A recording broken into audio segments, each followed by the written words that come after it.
Too much mud, sipping on junk the reaper, nigga. Scroll through pictures of myself, gotta face my demons, nigga. If no one else, I'ma do it myself, I plan to leave a nigga. Front on, I'm gon' lead on my own. Hustlin', ballin', got it right now, I'm strong. Yo, what's going on YouTube? It's your boy KB's TV, man. We back with another reaction video. Man, we got how good was Tom Brady?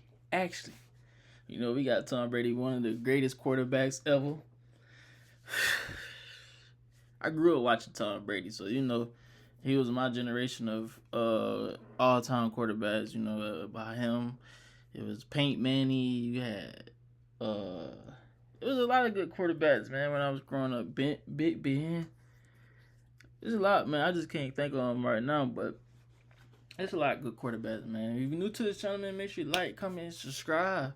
Man, comment with videos, man. Whatever y'all want to see next, we're going to get into it. We're going to get into more football, too, man, because it's my favorite sport, man. You know, I grew up playing football. My trophy back there, man, so that's my favorite sport all the time, man. I love it. But yeah, man, make sure you like, comment, subscribe, subscribe to the channel, man. We on the road to 2,000, so subscribe to that. Let's go, man. We finna get into this video. Let's go.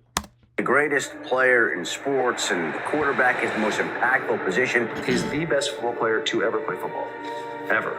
I stand down. He is the GOAT and the BOAT and everything else. I've been asked that question for many years. Tom is the best. They have completed the greatest comeback in Super Bowl history, led by the greatest quarterback. Tom Brady, Super Bowl champion for the 7th time. Tom Brady holds just about every major quarterback record. He played in 10 Super Bowls, more than 28 entire franchises, and he won 7. That's as many as Joe Montana, Peyton Manning, and Aaron Rodgers combined. Even at 44 years old, he led the NFL in passing yards and touchdowns. And when the pressure was the highest, Brady always delivered. He has more game-winning drives and fourth-quarter comebacks than any quarterback in history. And no one has dominated the postseason like him. But despite his resume, for much of his career, Brady had more haters than any player ever. Some claimed he was just a product of the Patriots system. Can't argue the fact that he's getting to do what he's doing with the greatest coach who ever lived. Nothing more than a check-down merchant and a game manager. Is it fair to say at this point the great TB12 is just a game manager? Yep.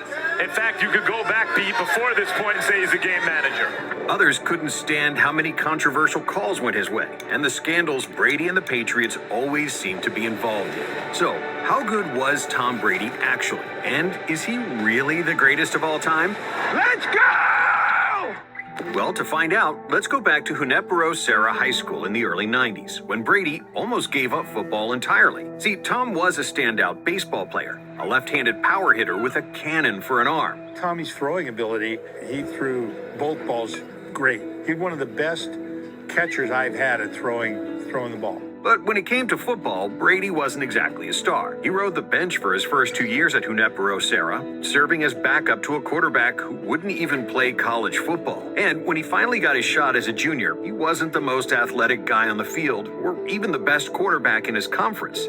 I didn't know how to put the pads on in my pants when I tried out for freshman football. I went on the field and I was like, I'm going to get killed out here, you know? And my freshman year, I didn't even play. I was the backup quarterback on a team that went 0-8. But what he did have was an insane work ethic. He obsessed over film. He threw every single day and worked with a private coach to improve his footwork and mechanics. I'd be watching films of other teams, but they're watching themselves and critiquing themselves. And then I'm sure they bring it home, and, you know, Tom Sr. is doing it.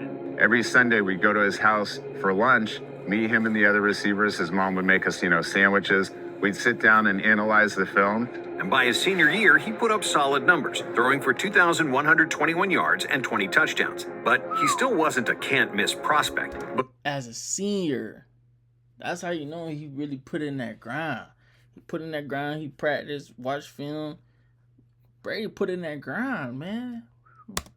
Baseball field, he was a force. His bat sent balls soaring. His arm fired rockets from behind the plate, and every scout in the region took notice. He was dominant, so much so that the Montreal Expos drafted him straight out of high school to be a catcher. A guaranteed contract, MLB money, and a secure future was right there for the taking. The choice was easy, but Brady wasn't interested because football was his obsession, his purpose. But there was just one problem. He didn't have a single D1 offer. I got offered a scholarship to UCLA, and then they turned me away at the last minute because another kid signed before me. And I really wanted to go to USC. That was probably my first choice, but they didn't want me either. They signed another kid who was one of the top recruits on the West Coast. So Brady took matters into his own hands, sending out highlight tapes to over 100 colleges, most of which didn't even bother responding, until Michigan decided to take a chance on him. But even then, he was far from their top recruit. He arrived as the 7th quarterback on the depth chart, and if he thought high school was a challenge, college was about to become a different beast entirely. For 2 years, he barely touched the field, watching from the sidelines as Brian Griese led the Wolverines to a national championship. But instead of getting frustrated and transferring, Brady worked harder. My freshman year, I redshirted, never played, barely practiced, but I learned a lot. He did everything he could to get better, from watching hours of film to working with a sports psychologist to improve his mindset. And by his junior year, Brady earned the starting job. But Michigan still wasn't sold on him yet. The coaches constantly rotated him with the freshman Drew Henson, a top recruit who was supposed to be the future. But despite this lack of trust, Brady delivered. He sat down right in front of my desk. He said, "Coach, I'm not going to leave, and I'm going to prove to you that I'm the best quarterback." He was trainable, coachable, and hungry. This guy was hungry to be the best. In his 2 years as a Michigan starter, he went 20-5, led 10 game-winning drives, and capped off his college career with a clutch Orange Bowl win against Alabama, throwing for 20-5, bro. That's good. Damn. I did not know Brady did all this happen to Brady. I know he went like late. I think he was like the last person on the draft or something like that, man. So I did not know that. Brady really had that mindset. Okay, I've been through this. I've been in high school. I'm grinding, got to the starting position. I'm gonna do the same thing in college, and that's exactly what he did. He didn't transfer. He didn't run away from the work. He stayed and grind. Man, Brady was... I didn't know that, bro. That's crazy. 369 yards and 4 touchdowns in an overtime thriller. But after all that work he put in to prove himself in Ann Arbor, pro scouts still weren't impressed. Brady wasn't fast, his arm strength was average, and simply put, he didn't really have any traits that would project him as a viable NFL quarterback. Poor build, skinny, lacks great physical stature and strength. Lacks mobility and ability to avoid the rush, lacks a really strong arm, can't drive the ball downfield, does not throw a really tight spiral. System-type player who can get exposed if forced to ad lib. And gets knocked down easily. So when draft day came, Brady waited and waited and waited. 6 quarterbacks were taken ahead of him. Some teams didn't even have him on their draft board. Then it happened. In the 6th round, with the 199th pick in the 2000 NFL Draft, the New England Patriots took a chance on the skinny kid who no one believed would ever be anything more than a backup. He looked me like a laser eye to eye, and he said, "That's right, and I'm the best decision this organization has ever made." Brady walked into training camp as the 4th-string quarterback behind Drew Bledsoe and 2 other guys who would never start an NFL game. I remember calling my agent and I said, "I think I want to buy a house." This is 2 weeks into training camp. And he's like, "Are you nuts? Why don't you make the team first?" I'm like, "Yeah, I'm going to make the team. Don't worry about that." By the end of his rookie season, he worked his way up to 2nd string, but he still wasn't expected to play anytime soon. Bledsoe was the franchise guy, fresh off signing a 10-year, $103 million contract. Drew probably liked sort of the challenge of making the Patriots and NFL football relevant in New England, and it really all started with him. While Brady was just happy to have secured his spot as a backup, until in week 2 of the 2001 season, everything changed. Bledsoe took a brutal hit from Jets linebacker Mo Lewis, suffering internal bleeding that nearly killed him. And just like that, the Patriots had no choice but to turn to their unknown backup, Tom Brady. You think about the situation, and I know visiting Drew in the hospital, I mean, he'd love to be out here playing. and it's really my job to step in and pick up where he left off. At first, Brady wasn't flashy. He wasn't making any jaw-dropping plays. But what he did do was manage the game perfectly. He protected the football, made smart decisions, and most importantly, he won. After starting 0-2, the Patriots went 11-3 with Brady under center, and his confidence kept growing. He led comeback wins, showed ice-cold composure in crunch time, and by the end of the year, the Patriots had gone from an afterthought to a Super Bowl contender. But when the playoffs arrived, there was drama. See, Drew Bledsoe was healthy again, and he was the guy the franchise just paid big money to. And here we go. Tom took your team to 11-3 to a Super Bowl. Now Drew Bledsoe, he came back healthy. Now what they finna do? They finna start Drew Bledsoe back after Tom put in all this work. So that gotta have Tom back on the bench after he done did everything for this team could win and get to where they was. It's crazy, bro. That's how it be though, man. That's one thing I do not like about it though, bro. That's one thing I do not like about it. But obviously we see Tom was the perfect match for the team. for Tom, Bill Belichick didn't care, and he stuck with Brady. But Brady's first playoff game would be a rough one. A gritty matchup with the Raiders in a blizzard. With just under 2 minutes left, the Patriots trailed 13-10. Their season was slipping away. On what would be their final drive in regulation, Brady dropped back to pass, scanning the field for an open receiver. Then, boom, that was a fumble. Raiders cornerback Charles Woodson came flying off the edge on a blitz and drilled Brady. Yeah, I knew that was a fumble. That was a fumble. Y'all know that now. Let's be real. That was a fumble. Brady even said it was a fumble years later. The ball loose. The Raiders jumped on it, and just like that, the game was over. Or so they thought. The officials huddled together reviewing the play. Then came the announcement that changed NFL history forever. The quarterback's arm was going forward. It is an incomplete thing. It's the worst call in the history of sports. This was clearly a fumble. Brady had pulled the ball back toward his body. He wasn't throwing it. Thank you for correctly ruling this on the field. I appreciate you getting the call right. But thanks to an obscure rule called the tuck rule, the refs determined that Brady's motion was still part of a pass attempt, even if he wasn't actually passing. Looking to the left, throwing it. I was going to throw it, and he hit me as I was throwing. Just throw it, you're sticking to it, right? All right. It was a gift, and Brady did not waste it. He marched New England down the field, setting up a 45-yard field goal to send the game to overtime, where Brady led another drive, putting the Patriots in range for one more field goal to win the game. Then, after taking down the Steelers in the AFC Championship, Brady led the Patriots into Super Bowl 36 as heavy underdogs against Kurt Warner's high-powered Rams offense, the greatest show on turf. And most young quarterbacks would have folded under that kind of pressure, but not Brady. He played mistake-free football, and with 1:30 left in the game, he led a clutch game-winning drive that set up another walk-off field goal. The Patriots had pulled off the upset, and Brady, at the time, was the youngest quarterback ever to win a Super Bowl. It's just dream come true. It looked like the Patriots had found a true diamond in the rough in their 6th-round QB, until reality hit. The Patriots came out red hot, starting the next season 3-0, with Brady lighting up the scoreboard. But then the losses piled up. They got blown out by the Chargers, let the Chiefs drop 38 points on them, then lost a tough battle to Brett Favre and the Packers. While Brady finished the season leading the NFL with 28 touchdown passes, his 14 interceptions were a leading cause in the Patriots finishing 9-7 and missing the playoffs entirely.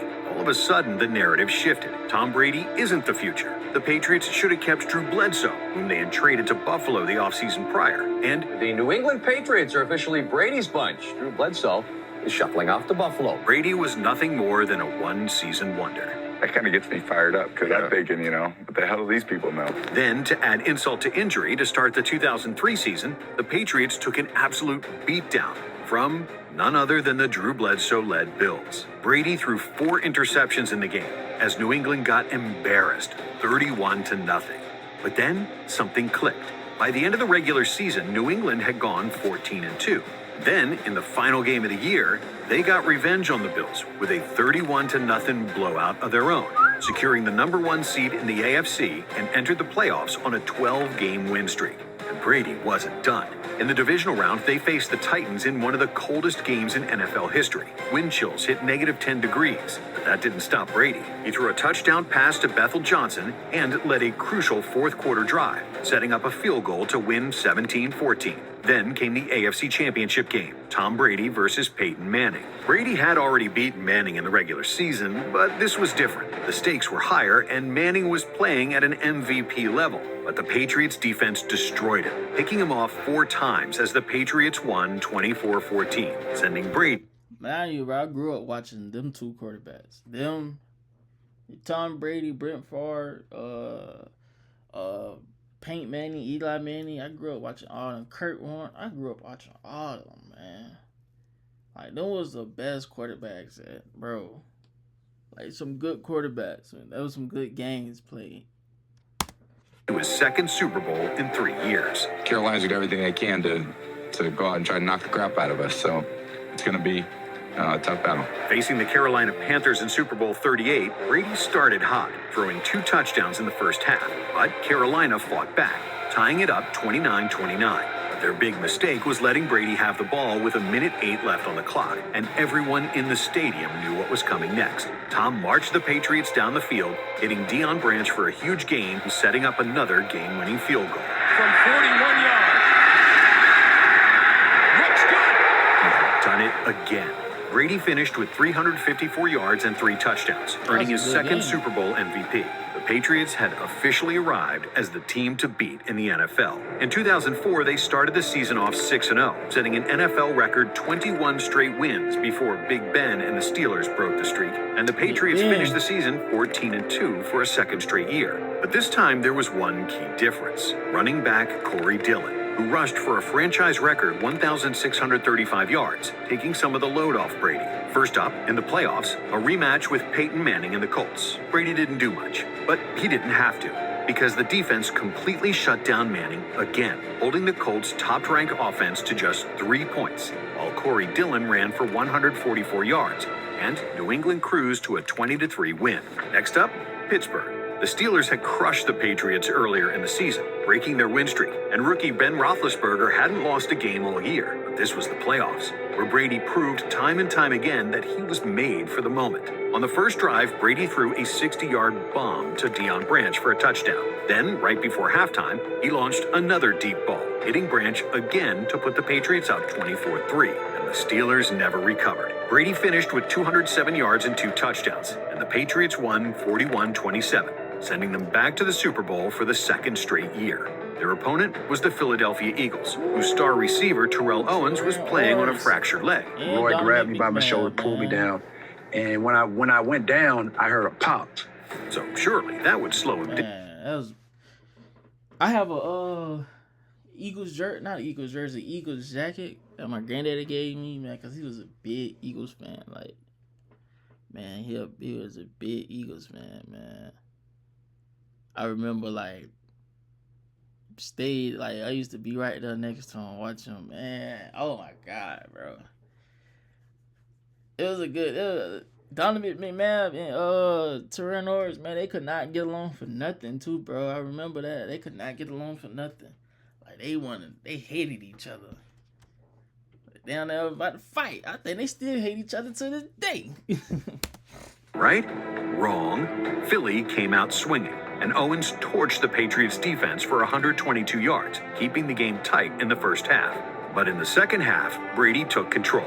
The Patriots pulled ahead, sealing a 24-21 victory and securing their 3rd Super Bowl in 4 years. I'm just lucky, I think, to have the opportunity to be on 3 Super Bowl winning teams. Just like that, New England wasn't just a great team anymore. They were a dynasty. But even with all the Patriots' success, not everyone was convinced Tom Brady was a superstar. It's true, he had been surrounded by talent for his entire career. But all of a sudden in 2005, he'd have a chance to quiet the naysayers because star corner Ty Law was gone, defensive leader Teddy Bruschi suffered a stroke that put him out for half the year, and injuries plagued the Patriots, including Corey Dillon, who was dominant the year before. With no running game and a struggling defense, the fate of the season came down to one thing: whether or not Tom Brady could carry the team. And with all eyes on him, Brady had his best season yet, throwing for a league-leading 4,110 passing yards while adding 26 6 touchdowns. The Patriots finished the season 10-6. Once again, we're in the playoffs. In the wild card round, Brady did what he always did,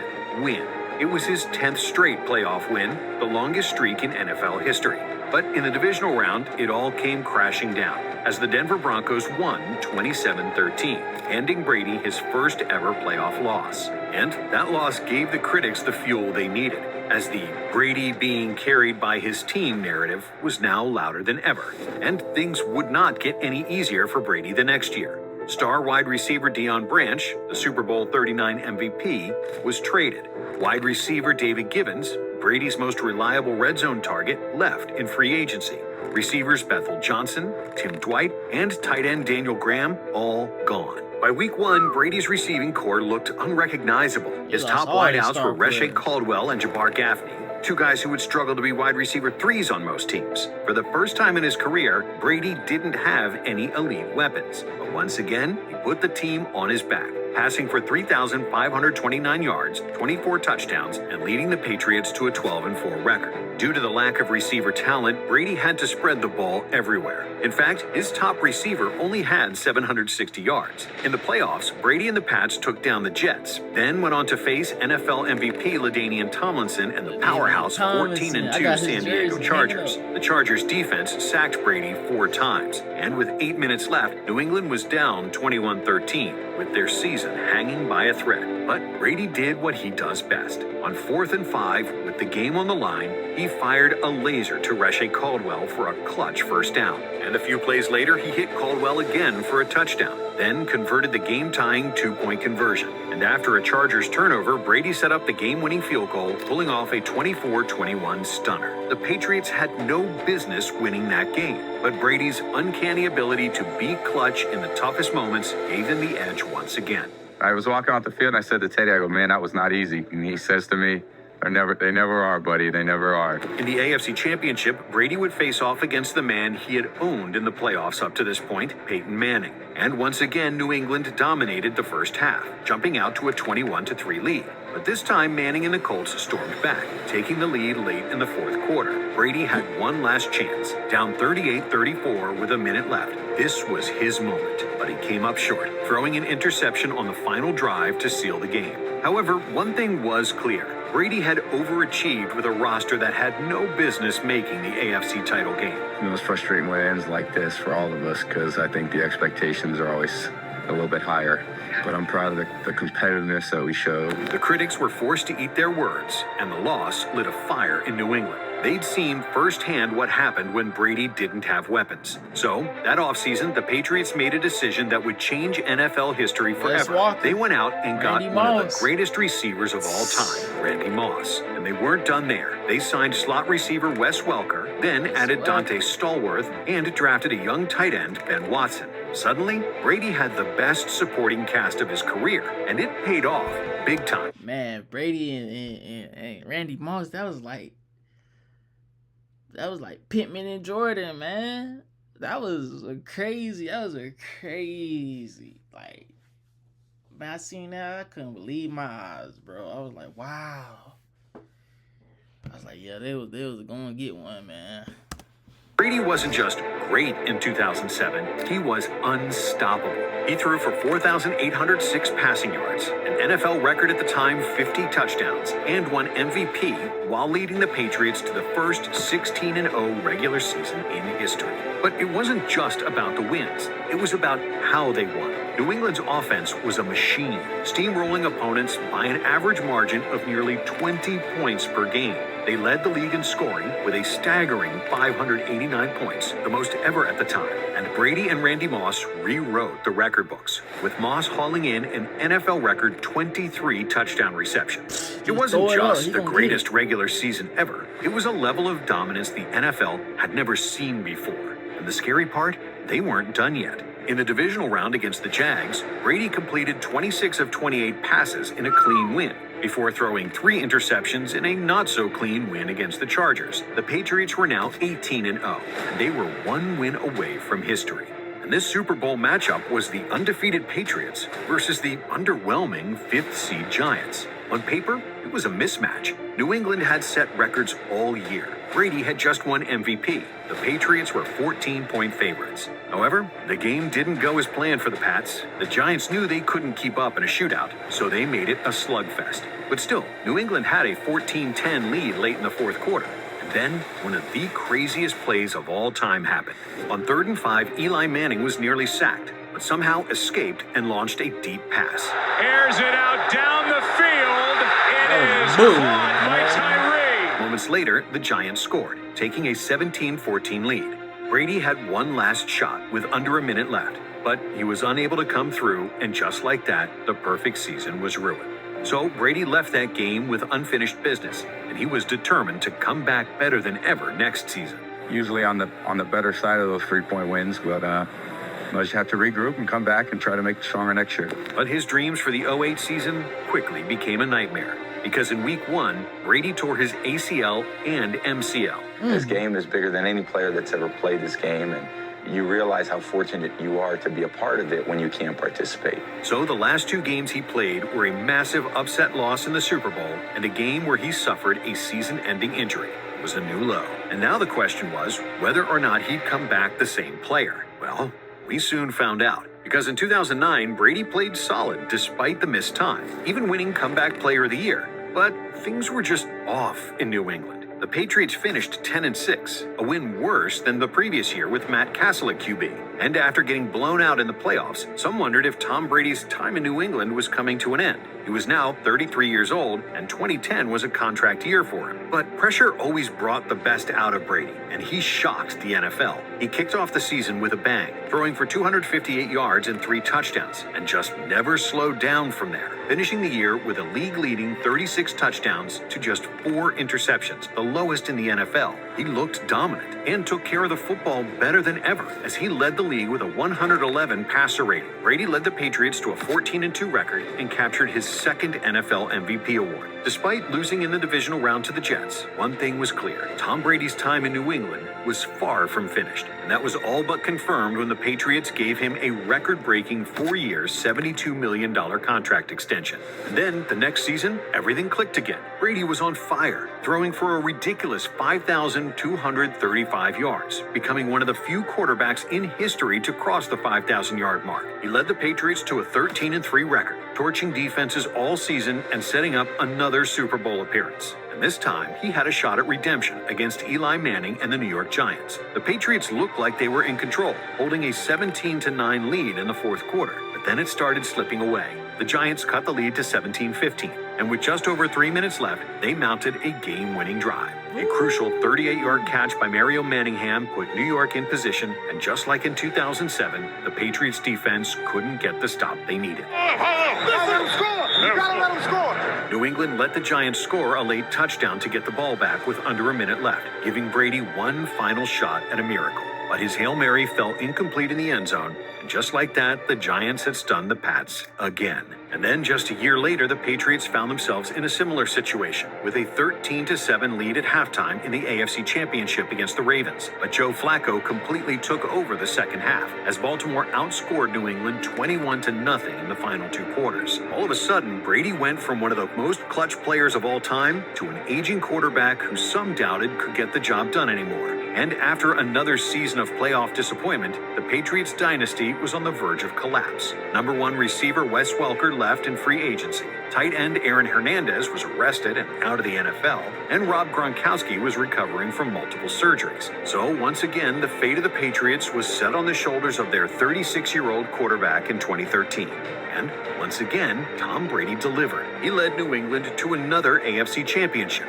where they did fall short. But Brady proved that players around him really didn't matter. He was always going to find a way to win games. Still, when the 2014 season rolled around, the fact of the matter was that Brady hadn't won a Super Bowl in nearly a decade. And surely Father Time was going to catch up with him at some point. Then, the start of the season brought disaster. In Week 4, the Patriots got humiliated, suffering a 41-14 blowout loss to the Kansas City Chiefs. Brady looked shaky, the offense was out of sync, and the team fell to 2-2. The chinks in the armor were showing, and the media pounced. We saw a weak team. The New England Patriots, let's face it, they're not good anymore. But they bounced back. Gronk was healthy again, and Brady somehow looked like he was... That's why you never doubt the GOAT. Never. reaching his prime. The Patriots rattled off 7 straight wins and ended the year 12-4. Brady finished with 4,109 yards, 33 touchdowns, and only 9 interceptions. Then, in the playoffs, he took things to the next level. In the divisional round against the Ravens, the Patriots trailed 28-14 in the third quarter, but Brady led an incredible comeback, throwing for 367 yards and 3 touchdowns, pushing New England to a 35-31 victory. Then, in the AFC Championship, the Pats steamrolled the Colts 45-7.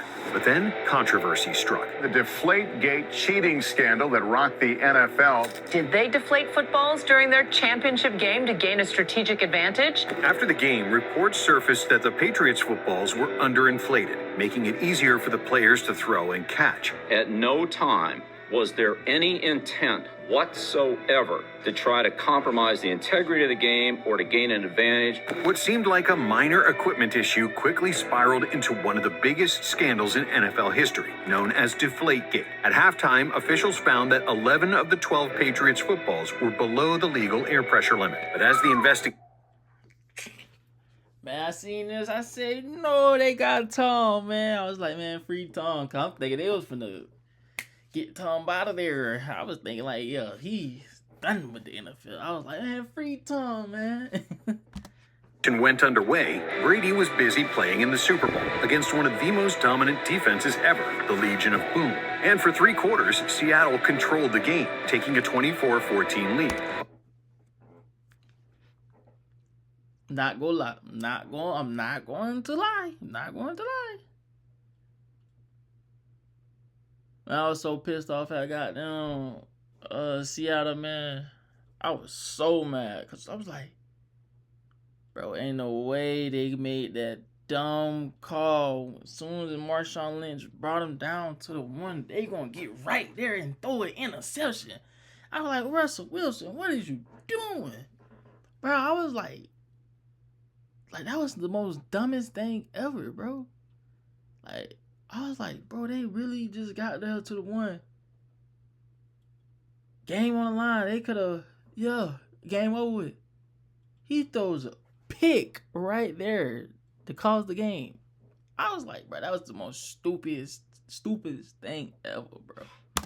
When the Patriots needed him most, Brady delivered one of the greatest fourth quarters in Super Bowl history, leading back-to-back touchdown drives. Seattle still had over 2 minutes left, and they marched down the field all the way to the 1-yard line. And then the unthinkable.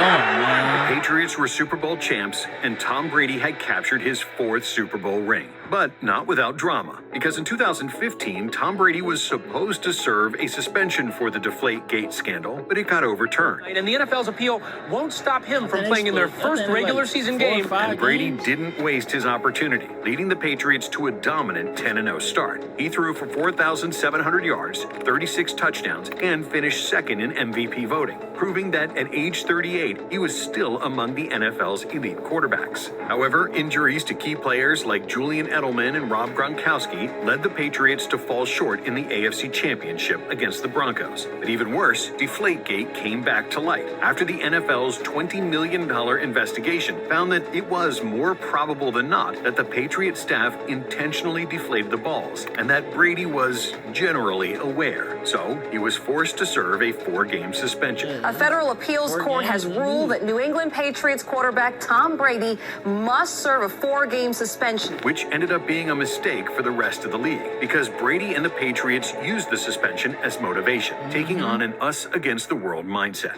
Even without him for the first month of the season, the Patriots still went 3-1 behind backup quarterbacks Jimmy Garoppolo and Jacoby Brissett. I'm not gonna lie, Jimmy Garoppolo, bro, he is so trash. He is so trash. I'm sorry, bro. Jimmy is trash, bro. Jimmy is trash, dog. Once Brady returned, he played some of the best football of his career, throwing for 3,554 yards, 28 touchdowns, and just 2 interceptions in 12 games. The Patriots dominated their way to a 14-2 record, earning the AFC's #1 seed. Then, after steamrolling the Texans in the divisional round and blowing out the Steelers in the AFC Championship game, they were back in the Super Bowl, facing off against the high-powered Falcons. And that's when history happened, because Super Bowl 51 was supposed...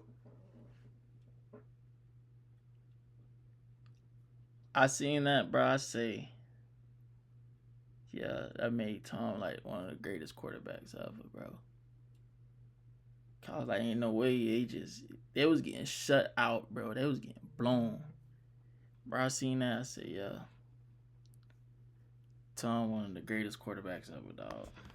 Be a blowout. Atlanta had jumped out to a 28-3 lead late in the third quarter, and the Patriots had no answer. But Tom Brady refused to go out like that. He picked apart the Falcons' defense, throwing for a Super Bowl record 466 yards, and led the Pats to 31 unanswered points, capping it off with a game-winning touchdown in overtime.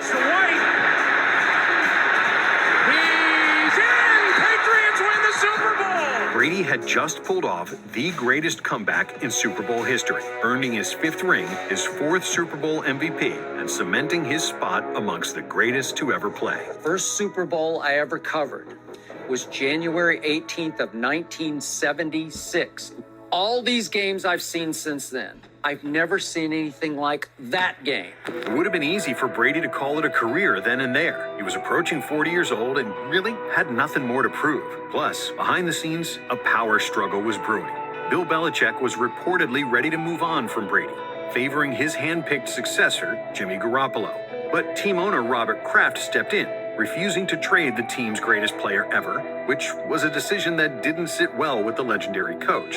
Despite the tension, it provided Brady an entirely new form of motivation for the 2017 season. He led the league with... I think what it was, like, the league now, where it's like, you got this certain type of age where they finna start, like, releasing you, they finna start, like, slowly trying to get rid of you. Like, let you go to this team. Like, teams let you get 1-year contract for $8 million. Like, it started getting lower and lower for you. I think that's what it was with Tom, man. It was like with Bill, like Tom, like getting old. Like, everybody thinking like Tom don't got that much left. Like, everybody was thinking like Tom ain't got that much left. Like, you know. So slowly it was like boom, boom, boom. But everybody thought that though. Everybody ain't think that though. 4,577 passing yards, threw 32 touchdowns, and won his 3rd MVP award, proving that Father Time still hadn't caught up with him. The Patriots finished 13-3 and cruised through the AFC playoffs, with Brady delivering a clutch 4th quarter comeback against the Jags in the AFC Championship, despite playing with an injured hand. In Super Bowl 52, Brady put on a historic performance, beating his previous record by throwing for a Super Bowl record 505 yards and 3 touchdowns against the Philadelphia Eagles. But his heroics weren't enough, and the Patriots fell short, losing 41-33 after a late-game strip sack by Brandon Graham that sealed the win for the Eagles. In 2018, New England wasn't as dominant as in years past, and the rest of the NFL rejoiced because it seemed as though their dynasty was finally fading. Yet, the Patriots still found themselves in the playoffs. But would Brady be able to elevate his game when it mattered most? Well, if you made it this far, I think you know the answer to that question. Because Brady got in that zone again, torching the Chargers in the divisional round, then outdueling Patrick Mahomes and the high-powered Chiefs in an overtime thriller to win the AFC Championship. The Super Bowl was an ugly defensive duel, but Brady did enough to lead the Patriots to a 13-3 win over the Rams for ring number 6. This also marked the beginning of the end for Tom Brady and the New England Patriots, because things were just off the next year. The Patriots still managed to finish the 2019 season 12-4, but they weren't nearly as dominant as years past, and the tension between Bill Belichick and Brady was reaching a boiling point. So, after a wild card round defeat at the hands of the Tennessee Titans, Brady made a decision that would shock the sports world. He was moved. That's when he came from Florida, boy. Tampa Bay, baby. Let's go. But not from football, from the Patriots. He was taking his talents to Tampa Bay. And while it may seem like a gamble to give the keys to your franchise to a 43-year-old quarterback, this is Tom Brady we're talking about. We're going to have to work as hard as we can and see what we can become. And he quickly turned the Buccaneers from a struggling team into Super Bowl contenders, leading them to an 11-5 regular season record. In the playoffs, he was calm and composed as ever, taking down the Washington football team, New Orleans Saints, and Green Bay Packers en route to Super Bowl 55, where Brady and the Bucs dominated the Kansas City Chiefs, winning 31-9. And Brady was named Super Bowl MVP, marking his 7th ring. Who now has more rings than any NFL franchise? He's got 7 in 10 tries. And proving that he wasn't just a product of Bill Belichick's system. Over the next 2 seasons, Brady played more great football. In 2021, at 44 years old, he even surpassed the 5,000-yard mark for the 2nd time in his career and threw 43 touchdowns. But the Bucs fell short in the playoffs in each of his last 2 years, which finally led to Brady hanging up his cleats. I'll get to the point right away. I'm retiring for good. But the question is, how good was Tom Brady actually? And while all his accolades with the Patriots more than support his claim as the GOAT, it's really his time with the Bucs that gave us the answer to that question. He won a Super Bowl at 43 years old and threw for over 5,000 yards. Mind you, he won that Super Bowl the first year he was with Tampa Bay. Without Bill Belichick, without anything. New coaching system, new team, new players, still trying to figure out, he won that the first year. So, after all them years, when Tom wasn't with the Patriots no more, who was losing? Who wasn't winning? Who had a losing team? Bill Belichick. Because they was trash. They was trash. So, here's my question. Did Tom make the Patriots good, or did Bill Belichick make the Patriots good? Or they came together and were like, okay, we finna... I feel like Tom made the Patriots good, man. I feel like Tom, because if you ain't have a good quarterback on the team, or, this and that, bro, the team is nothing. I feel.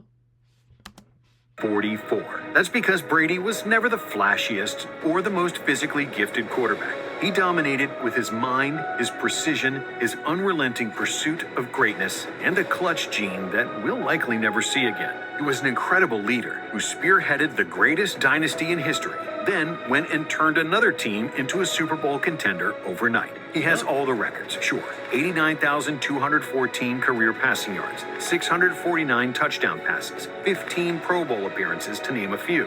And, of course, he's the greatest winner ever, with 35 playoff wins, 14 of which were game-winning drives, 7 Super Bowl rings, and 5 Super Bowl MVPs. But it's the moments that truly make Tom Brady the greatest to ever touch a football. He dominated the NFL for over 2 decades and gave fans enough memories to last a lifetime. If you enjoyed this video, stick with Blitz. Subscribe. Brady with that, man. But hey, man, I hope you enjoyed this video, man. I hope you really liked it. I hope you watch it fully through and see how it was, man. Make sure you like, comment, subscribe. Like I said, we're on the road to 2,000, so we finna get there. I appreciate you for doing that if you subscribe, man. But yeah, I appreciate y'all for typing on this video and watching this video with me. We're gonna get to more football content, like I said, man. Football is my favorite sport, so we're gonna get into it. But like I say, man, see y'all next video.